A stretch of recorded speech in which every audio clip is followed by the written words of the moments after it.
Welcome to The Favorites, the podcast presented by Bet365. We are part of the Volume Podcast Network. We are live from our Tommy John home studios. I am Chad Millman, Chief Content Officer of the Action Network. This is our Sunday night episode in which we review the Faves 5 picks we put into the contest. We dissect why we left all of the games out that we left out, all of which were winners, and preview the early lines we already like for week 2. I'm joined, as always, by my co-host, my companion, my compadre, my BFF professional bettor, Simon Hunter. Hello, Simon. Hello, Chad. How we doing? Brother, we're going to get into it. I feel fine, thanks to some miracle work by some quarterbacks we believe in, and I actually am more upset about games we left off the table, like really rookie amateur mistakes that we're going to talk about. Catch every episode of The Favorites live on YouTube. So for those enjoying on YouTube right now, don't forget to give us a like and subscribe to the Action Network YouTube page. As a reminder, The Favorites podcast is presented by Bet365. And this just in, new Bet365 customers now get $200 in bonus bets when you bet $5. Sign up using promo code FAVORITES, deposit $10 and place a bet for $5 to get $200 in bonus bets. Those bonus bets can be used on spreads, totals, player props, futures, and more. Whatever the moment, it's never ordinary at Bet365. Must be 21 or older and present in Arizona, Colorado, Indiana, Iowa, Louisiana, North Carolina, New Jersey, Ohio, Pennsylvania, Virginia, or 18 and older in Kentucky. Gambling problem, call 1-800-GAMBLER or 1-800-BETS-OFF in Iowa. Terms, conditions, restrictions apply. All right. Transparency is the name of the game. It's how we play it. Right now, we are 1-2 in the Favorites $100,000 pro football pick'em contest in which we are competing against so many of our friends and listeners. If you believe you could beat our picks this season, be our guest. Let us pay you $40,000 because that's what you get for finishing in first place. You should be joining our free Favorites $100,000 pro football pick'em contest presented by Bet365. You can still sign up for the contest. Here's why. We will drop your one worst score after week 5. So you've still got plenty of time to join. Totally free to play. 5 picks against the spread every week. $100,000 in cash prizes up for grabs. Sign up at favorites.actionnetwork.com. All right, let's run through the games, starting with the losers. I know everyone in the chat wants to come after us because we have so been all about the Panthers, and we got fucking kicked in the dick, and then we got stomped, and then we got our head smashed in, and then someone reached deep down our throats and pulled our stomach out, and then squeezed the juices on our face, and we melted. That's how disgusting it was. And it wasn't even as bad as what the Panthers did on the field. I felt like we were touting the Panthers. We believe the Panthers' bad luck with penalties and turnovers could not continue. We believe the offensive line would be better. Receivers would be better. Coaching would be better. Bryce Young would be better. Simon, everything bad last season for the Panthers was bad in this game. Yeah, when I have family members that I barely talk to, that barely even watch football, texting me, how the hell did you like this Panthers team? I was like, Jesus Christ, this is not where we want to go. I've had a couple of fans reach out to us and they asked us, why don't we simply every week bet against the Panthers and see if that works? Because clearly it would have worked last year and it's off to a hot start this year. I say not to overreact too much to one game, but I think, you both agree Bryce Young might be out of this league in a year. Like, this guy doesn't really fit the part. So I know you have a little bit of a rant about Bryce Young here, Chad, but I'm with the fans. I don't care that next week we both think there's value on the line. I'm not betting them. I'm not giving them out on this show. So No. Go ahead, Chad. Well, look, right now, Carolina, I think is, what's the line? It's 5.5 at home. They're plus 5.5 at home against the Chargers. Obviously, you look at that number and you have to say to yourself, yeah, there's value on the Panthers.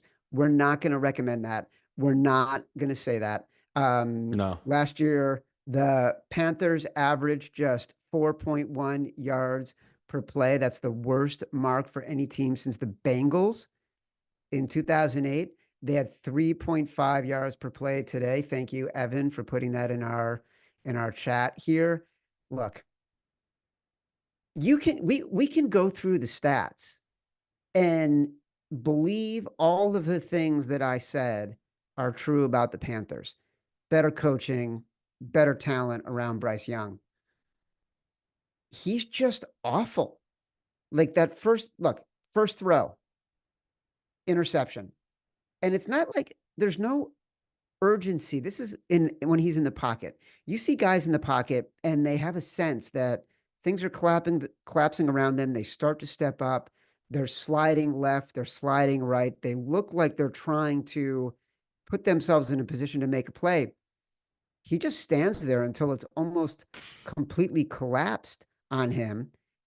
And because he's so tiny, it's almost impossible for him to make the right play because he's in a position where he's going to make a bad throw because he can't see anything. I know it's like, I'm not trying to make fun of the guy. No. He's terrible at this. And yeah, it's the same reason like I talked about, last year where I had a second round grade in the guys. If you want to be a first round pick, there's always one thing this guy does great, right? Better than everyone else.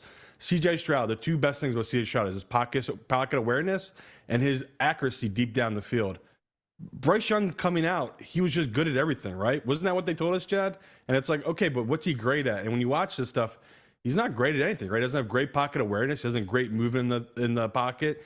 He doesn't have great arm talent, right? There was guys open today that he was missing. So, yeah, I got burned bad today on them for a decent amount of money, and I don't care. We can keep it moving because I don't want to waste any more time on them. I'm just totally disgusted what I saw today, and I'm hoping next week, it's a new team. That was just a one-off, right? That's the hope because we actually bet on their futures.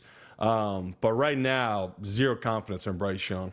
Here's the problem, and I like to wallow in my misery. Like, I felt so sick all day about this game and about this bet and how much we touted this team, and like I'm in agony about it. So I just want to. It's tough. I just want to get it all out. Like, they made the New Orleans Saints, who we genuinely believe are not good, right? And their defensive line is older. Their offensive line isn't as good. Derek Carr, first long pass, 60 yards, touchdown. Derek Carr looked like a world beater today against this team. Dennis Allen didn't have to be a bad coach because he didn't have to coach. They were up 30-3 at halftime.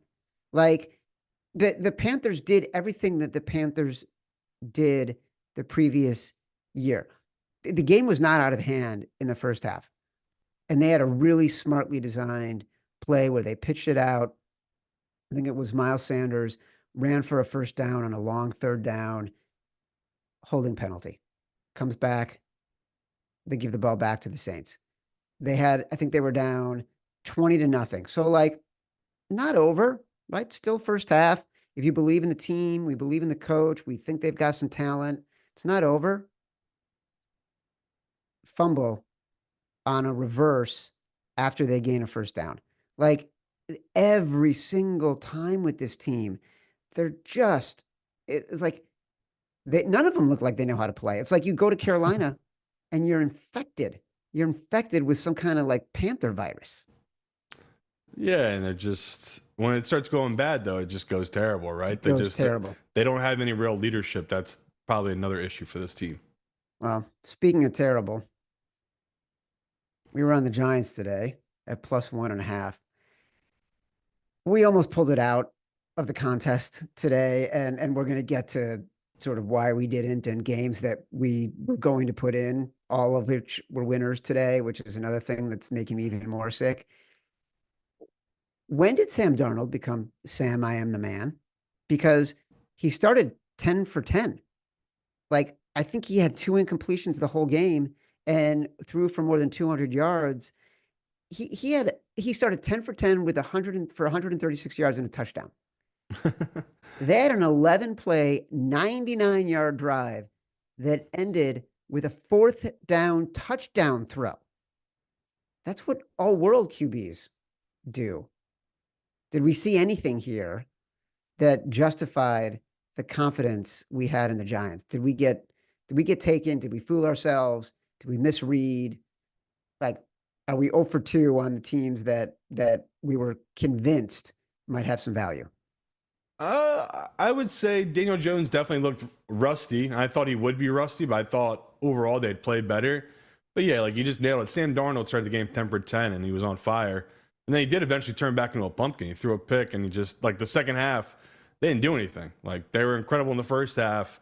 Once they got a pick six off Daniel Jones, it's like, all right, we don't need to do a single thing now. We can just pack it in.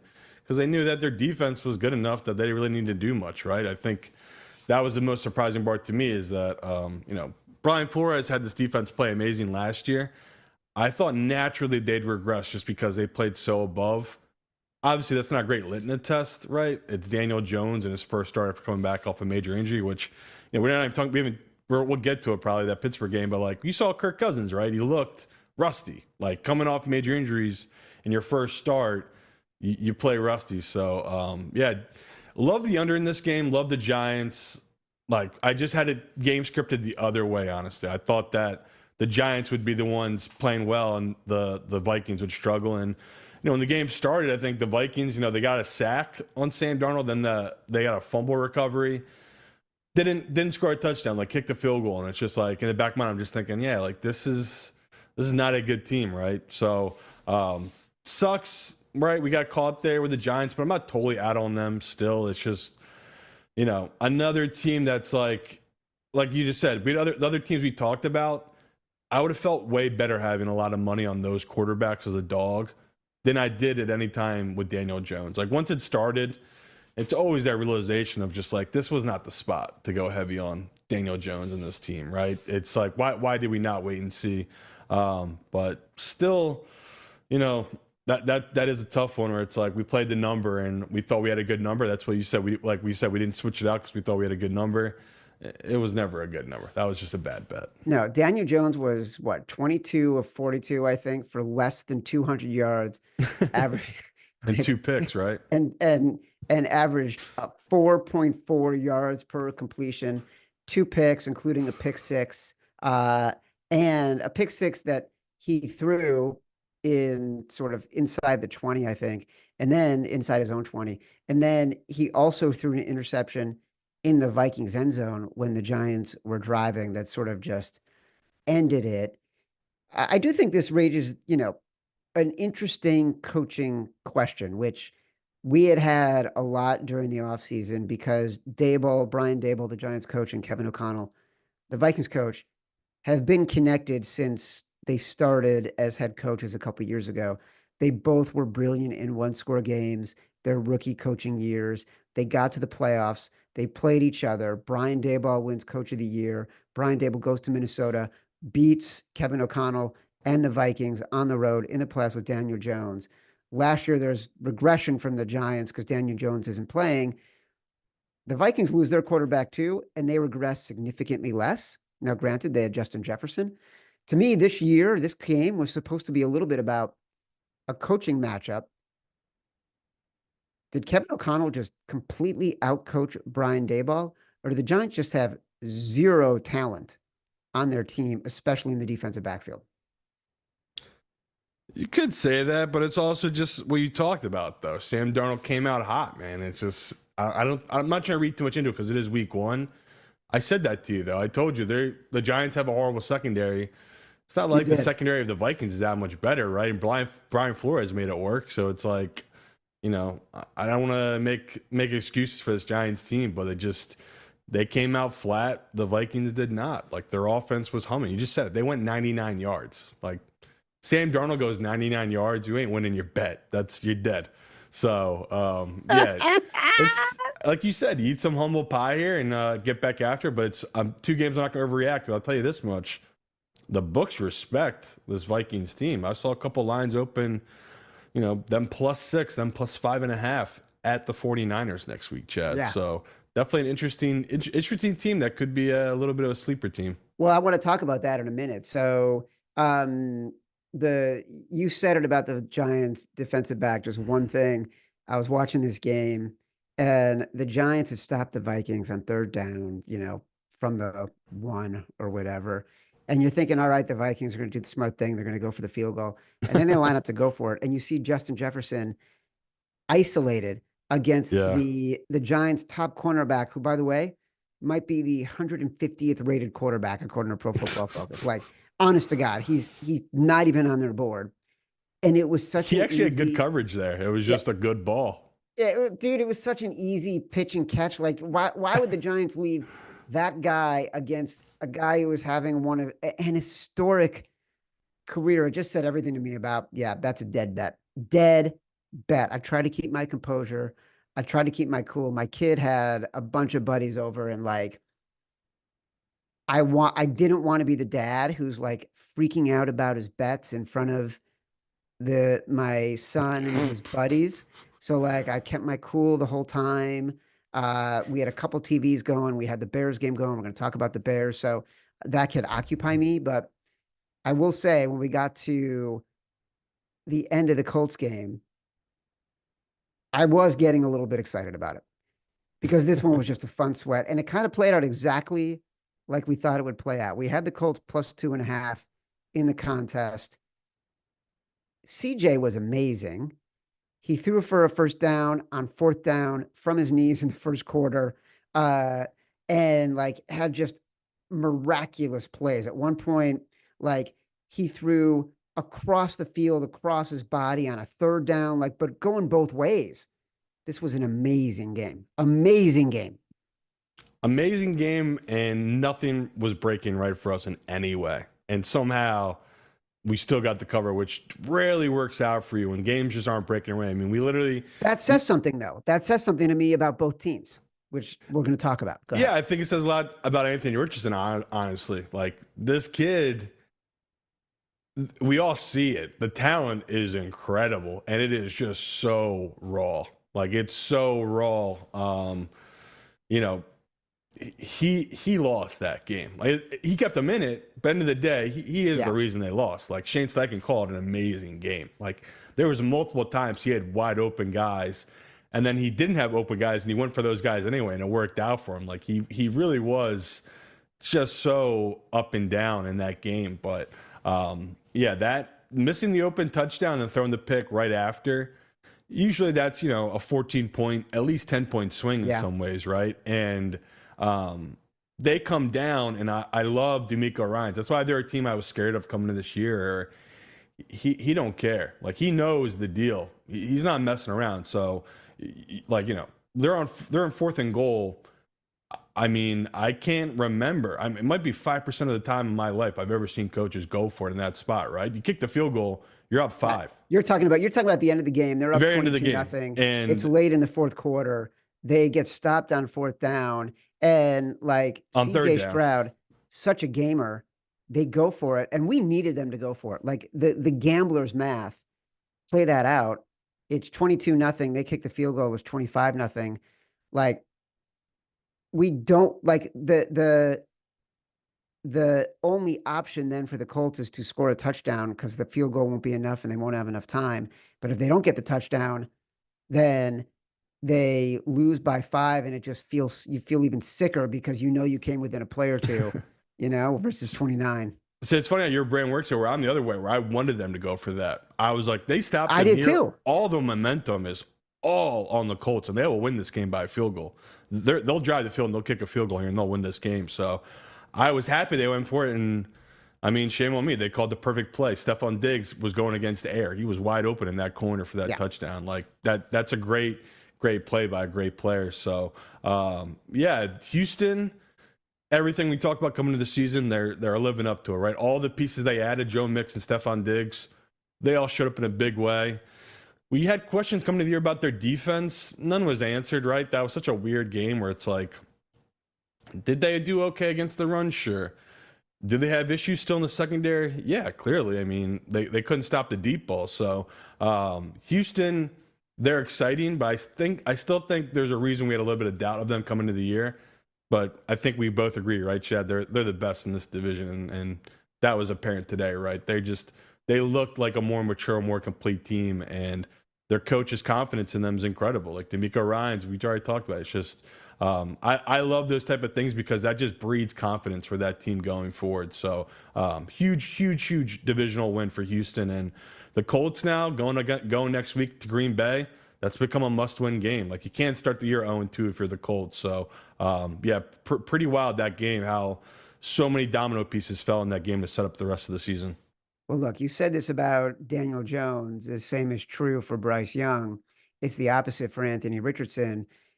You never feel with Anthony Richardson like you're out of the game the way you Yeah. do with someone like Daniel Jones or Bryce Young.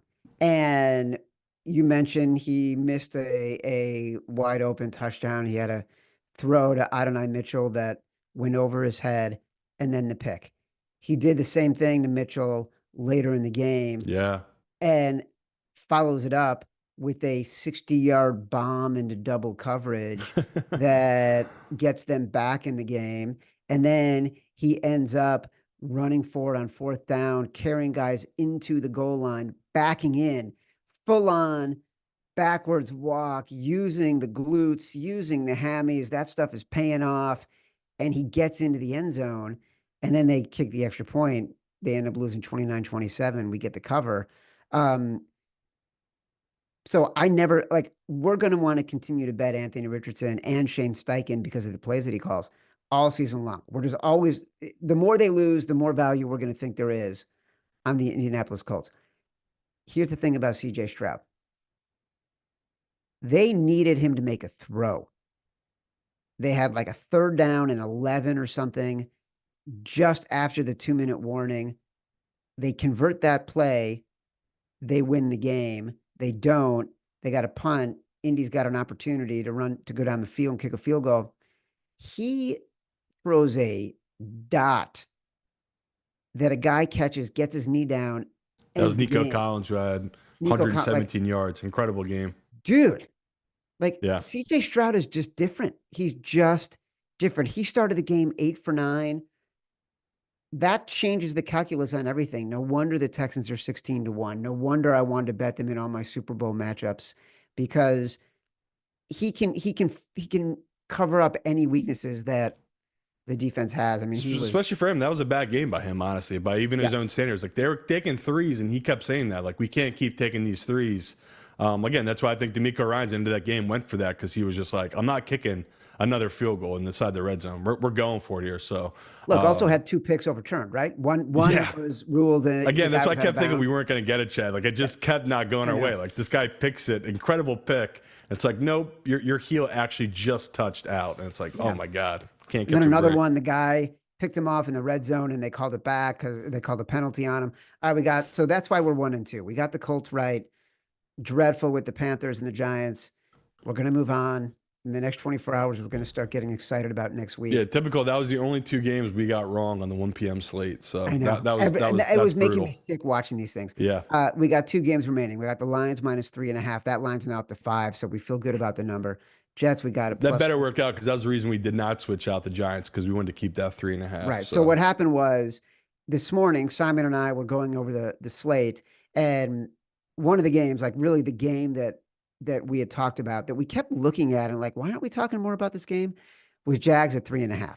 So obviously we did bet that game. We didn't take it out because we liked the Lions at 3.5. The value was there. And a lot of the lines had changed. Like if we changed up our picks, we would have had to take the Lions at 4.5.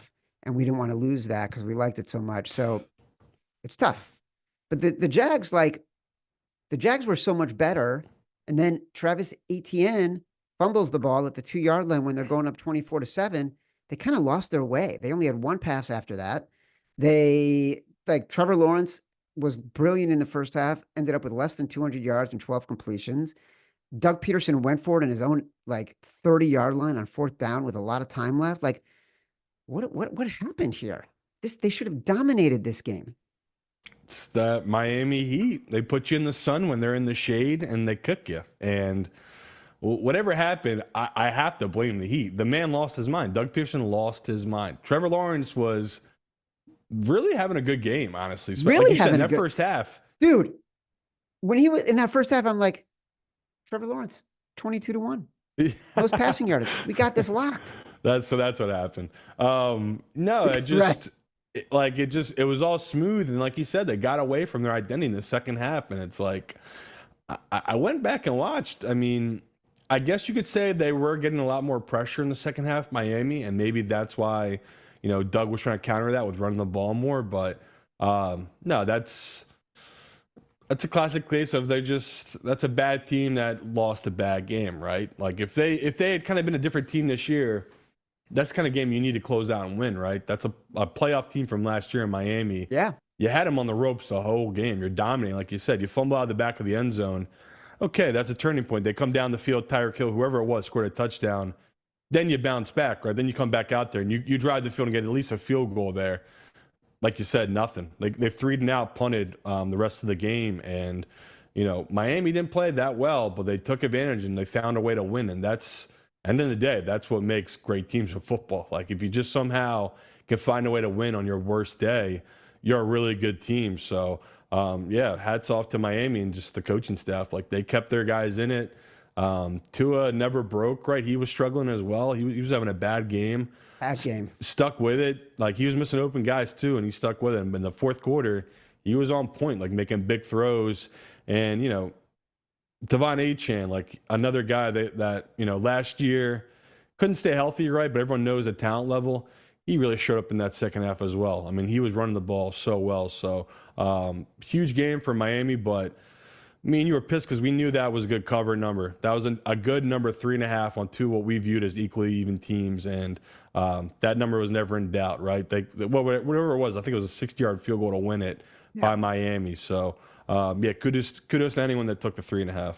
Those games, the Jags and the Colts basically ended back to back on red zone. They were the 2 box at the end, and I'm like, I need both of these games, not just for the contest, but just for my slate of bets today. I need them for my lungs. The only thing I can take solace in is that I only went half a unit on the Giants because I just like at the end of the day, I'm jealous. I just wasn't believing. And like, look. But that's the worst thing too, though. Like we said, though, like a minute in, even though they were up 3, I just regretted it. I was like, why am I so heavy on Daniel Jones? So you made the right move there. But are we going to skip the Tennessee Bears game? Or are we going to get to this Bears game or what, Chad? We're going to talk about it. I just want to say one thing about the Steelers. I'm going to give you your flowers for the Bears. Shame on us. On Tuesday, we're like, we like the Jags and we like the Steelers. Why aren't we doing the Jags and the Steelers?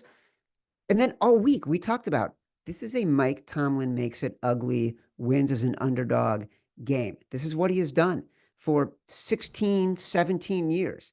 He is the best coach against the spread as a dog. He is the best coach outright as a dog in the past 20 years. Better than Belichick, better than Sean Payton, better than Mike Vrabel, better than all the coaches who have dominated for bettors. We suck. And when TJ Watt plays, that changes the calculus for everything. Yeah. We are terrible people, non-strategic, stupid, stubborn, blinded by our own biases. We deserve to be 1-2 right now because we could be 3-0. And I think honestly what got me, Chad, was just, again, I overreacted too much to it, was the fact that it was unknown who the quarterback was going to be, and I had questions about their offensive line. And my thinking was, well, I don't know how they're going to keep up with Atlanta, where we nailed it on Tuesday, where we said, this is Kirk Cousins' first start going against a top 5 defense. Like, this was a nightmare scenario to put this guy in, and he failed. Like, that's what the worst part was. We capped it perfectly. It was like, did it matter that the offensive line's bad on Pittsburgh and that it was Justin Field? No. I mean, they can kick 5 field goals or 6 field goals and it'll work out for them just because that defense is so incredibly talented. So that was as Mike Tomlin as it can get, right? That game right there, like all heart, all grit. Offense was terrible. I mean, it really was at times just horrible. But, with Fields, they can run that kind of spread option, right? They can run in, spread you out, and not score touchdowns, but at least move the ball where Atlanta could not move the ball. And when they would, JJ would pop up and make a huge play and kind of flip the game. So, yeah, brutal leaving that one off, especially because that's like a game we nailed talking about and just a game we always take in that spot. But I think it's just tough where it's like you hear so much noise. I'm hearing so much from the peanut gallery that does make you question your thinking of it, of like, they're right. Their offensive line is bad, and Justin Fields does burn us in these kind of spots. And that number did go from 2.5 to closing at 4.5 by kickoff. So, yeah, some professionals went in heavy on Atlanta, and they clearly got burned by it. But yeah, lesson learned. Like we like Pittsburgh in those kind of spots. That was one of their easier games they'll have all season, matchup wise, and we definitely missed on it. Yeah. Couldn't we have listened to the peanut gallery on the Panthers and the Giants? Because I would have rather have listened to him on that and Definitely not on the bet those Giants teams. Vikings one. That was the toughest You know? miss. The That's- peanut gallery was heavy on the Vikings, and I was just like, nah, you don't know. You don't know. Yeah, well, somebody knows. Meanwhile, oh, the irony. Everyone loves the Ravens. Everyone loves the Bengals. Everyone's enamored with the Browns defense that just gave up 1 million points to Dak Prescott, the highest paid quarterback ever now. The only team to win in the AFC North this week, Pittsburgh Steelers. Congrats, guys. Score one for Mike Tomlin. Score one for going over their win total. Let's see if they can keep the streak alive. All right. I do want to, there's a couple things we got to say. The Bears, you nailed it. Like, flowers for you. I couldn't get myself there. And for the first half, it looked like I was 100% right, but I very specifically did not text you, was not going to say anything because it's a long game. Yeah. And I literally had, no joke, 45 text messages on my Bears text chain from the first half, which I didn't answer because like I'm taking notes on the games and I'm freaking out about our bets and I'm trying to keep my cool with all these people in my house.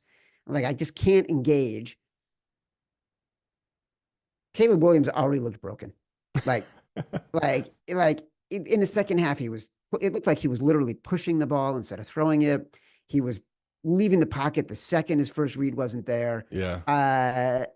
Like Keenan Allen's dropping wide open touchdowns. Keenan Allen dropping passes. The good news is he had a Hall of Fame kneel down. And really, I don't think any Bear quarterback has ever looked better kneeling down than Caleb Williams. But this was not a win to be proud of.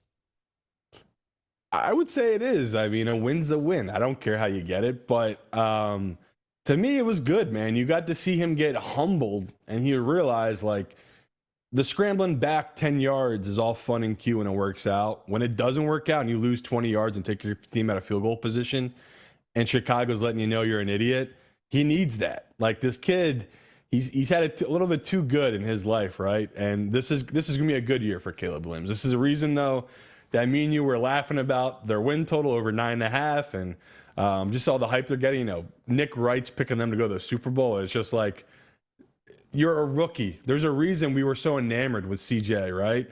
Like, CJ going 23 touches on 5 picks, you don't see that kind of composure from rookies. You see what we saw today from all the rookies, right? Struggling. Like, that's another thing I was pissed about is I told you, whatever that was 2 weeks ago, I'm like, we should fade these rookies on the road here. Just because it is so tough, right? In your first start on the road. I mean, Williams showed that at home, how tough it is, right? When the fans turned on him a little bit, that first half, I can't imagine what the locker room was like for the Bears, right? I mean, it's 17-0 or whatever it was, 17-3. But when I made the bet, my whole point was I just thought Tennessee was bad, and I thought Will Levis was bad. And it took a while to get there, Chad, right? It took a little bit for him to. But you know what? He was bad. He got bad. He was bad. It's just like when it's 3rd and 7, you got no hope with Will Levis. Like, there's a couple of QBs like that, and never thought the number would get there, right? Just because there were in such a hole, and it was like, well, if they get up to 21-17, they can cover the 4, and I can get my 3.5. Shaq can get his 4.5. No, Will Levis did even better. He threw a pick 6. I think Stuckey had the tweet. It was like amazing. It was basically, how often does a team come back from down 17 to win a game with 0 offensive touchdowns? I don't know if that's ever happened before either. Astonishing. It's astonishing. So, like you said, Chad, that's good teams win those kind of games, and I know it's hard for you as a Chicagoan because you've just been through the fucking ringer. But I'd be positive. Like, this is exciting going forward because they do have a lot to build on and work on, and that to me is like that was one of the worst offensive performances we'll see this season. I think from Caleb Williams. I think he'll get better. That was just he said he doesn't get nervous. Dude, you're human. You clearly get nervous because he was full of jitters in that game and happy feet. So, yeah, I don't know if we'll bet them next week because it's under a touchdown right now in Houston at home on Monday night against the Bears. So I will be honest with you, Chad, right now. I did throw a little bit on Houston right now while it's under 7 just because I do think that number is going to go up. All right, well, let's talk about them. So just a reminder, we've got the Lions tonight. We're not going to spend too much time on the Lions because we've talked about them so much. But don't bet -5 though. That feels like that's totally gone value wise. Yeah, we were on the Lions at 3.5. We were on the Lions. I've taken them 4.5 too, but at 5 now, it's just like, come on. The Survivor, we had the Bengals. That's a bummer. We also had the Seahawks. So we split in sort of the pools that we're in. We're still alive. We'll keep talking about it. It's up to Survivor. 5.5 now. Lions at Bet365. Jesus. Well, the over-under is 53. I mean, if you missed everything, you haven't bet anything in this game, throw a little on the under. That's a really high number. Nick Giffen likes the under on the first half, according to do that thing. Yeah, roll with Nick in his luck rankings. I like that. Couple of week 2 lines that I just want to get to before we get out of here. You just mentioned Houston 5.5 right now. 6.5. It's up to 6.5 over the Bears. It could be a lesser book. Our sponsor's book is 6.5. I just saw Buffalo, Miami. Buffalo opened as a 1-point underdog at Miami. That line I just saw move to 1.5. I don't know what you're seeing on Bet365 right now. Yeah, I mean, Buffalo's defense might be absolute dog shit. So I get why the professionals are coming to Miami. I mean, they're at home on a short week. But yeah, we'll wait for that one to talk Tuesday. A couple games that interested me. I know it's terrible to say this. Cincinnati, they're +6. Obviously, we got to wait and see what happens. Well, we know what's going to happen. It's Cincinnati +6. For a second, I forgot they were playing the Chiefs and not the Niners. Cincinnati +6. Like, it's probably going to be my Simon Says bet. I already took the 6.5. It's down to 6. I'll take the 6 as well. It's like, if you love this show, that line could go up over the course of the week with all the. I don't think it will. I don't know if the pros will let it check because this is already insane. It was 3.5 before games kicked off today. Are the Bengals 3 points worse than they were 12 hours ago? I don't know if you know yet. It's just we talk all the time. It's overreaction to week 1. Like that game, everything went wrong. They're about to score the go-ahead touchdown. The guy fumbles into the end zone. Right? They get a kick. The guy muffs the punt. Like, it's just. I think the commentator said they only had 2 fumbles all of last season. They had 2 in that game. They had 2 in the first half.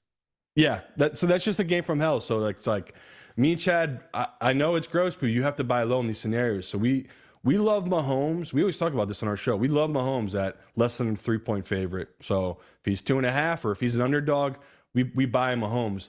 We always fade Mahomes when it's over 4. We just always do it because he always plays in these close games. So Chad, you're so right calling this game out for us. This is one of my favorite games that popped up for this early buy-in.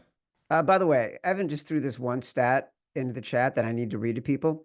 And it's germane for a couple of reasons. One, Bet365 has an incredible early payout offer. If any team that you've bet on goes up by 17 points, your bet automatically cashes. So if the other team comes back to win, doesn't matter. You've cashed your bet. Lo and behold, that happened with the Titans today. Nice. So they lost. But you won your bet. If you bet with Bet365, if you went, cause they got up 17-0, dogs of 4 points to lead by 17+ at any point in a game. We're 66-1-1 against the spread since 2019. They are now 66-2-1 against the spread. The other game, 2 other games. Dallas is -6. Love it right now. I say we grab it. As soon as I saw that number come out, it's Dallas at home against a bad team. Like we always play Dallas. We love Dallas here, and especially that bad team is the Saints, who just put up 50 points or whatever it was. Like if this game, to me, this game, and you'll do your numbers this week, but I feel like this game should be at least a touchdown. I think that's what it'll be. I think I'll either have it at 7 or 7.5. So the fact that you can get 6, 6.5 right now, I would just grab it before it does go to 7, in my opinion. All right. Those were the games. Anything else I'm missing? Yeah, I grabbed Colts -3 right now, just in case it is Malik Willis, right? That's who they're saying, Chad. I know Ryan Tannehill has gotten some buzz. Yep. So that's Ryan Tannehill coming off a beach in Bahamas to be their quarterback and playing a game in 6 days. So it's like either quarterback, whoever it is, I'm feeling confident about this bet, right? So there's a reason Green Bay only had to give up a 7th-round pick to get their starting quarterback right now. So yeah, I wanted to be on Green Bay because I thought this line would be like 6 or something. The fact that it's just 3 right now, I would just grab it because I could see the public coming in this number going up. As a reminder, the Favorites podcast is presented by Bet365, and this just in, new Bet365 customers now get $200 in bonus bets when you bet $5. Sign up using promo code FAVORITES, deposit $10 and place a bet for $5 to get $200 in bonus bets. These bonus bets can be used on spreads, totals, player props, futures, and more. Whatever the moment, it's never ordinary. Bet365 must be 21 or older and present in Arizona, Colorado, Indiana, Iowa, Louisiana, North Carolina, New Jersey, Ohio, Pennsylvania, Virginia, or 18 and older in Kentucky. Gambling problem, call 1-800-GAMBLER or 1-800-BETS-OFF in Iowa. Terms, conditions, restrictions apply. Catch our next episode live on Tuesday at 1:30 p.m. Eastern on Action Network's YouTube channel. We'll cover the whole NFL Week 2 board. We'll announce our Week 1 contest winner. It's not going to be me and Simon. Download us from Spotify, Apple Pods, wherever you get your pods. Rate, review, subscribe, leave us 5 stars. Say whatever you want. Feedback is a gift. Until Tuesday, love you.